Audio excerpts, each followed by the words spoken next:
السلام علیکم۔ اس ویڈیو میں ہم بات کریں گے اظہار مطلق پر۔ قرآن پاک میں 4 لفظ ایسے ہیں جن پر اظہار مطلق ہوتا ہے۔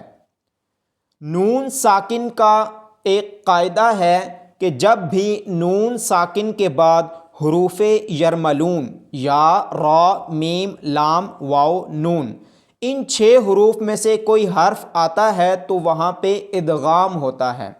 نون ساکن اور تنوین کے 4 قواعد میں سے ایک قاعدہ ہے، لیکن 4 لفظ قرآن پاک میں ایسے ہیں جہاں پہ نون ساکن کے بعد یا اور واو آ رہے ہیں، حروف یرملون میں سے ہیں، لیکن وہاں پہ ادغام نہیں ہوتا، اس کو اظہار کر کے پڑھا جاتا ہے، نون کی آواز ظاہر ہوتی ہے۔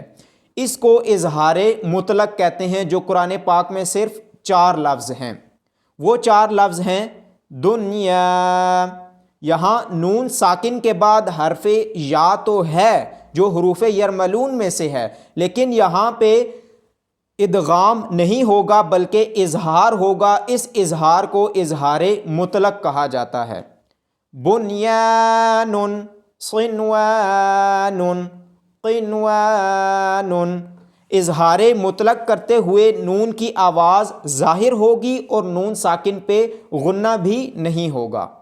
اس مختصر سی ویڈیو کے لیے اتنا ہی۔ امید کرتا ہوں آپ کو ویڈیو پسند آئی ہوگی۔ اگر ویڈیو پسند آئی ہو تو چینل کو سبسکرائب کر دیں اور بیل آئیکن پہ کلک کر دیں۔ جزاک اللہ خیرا۔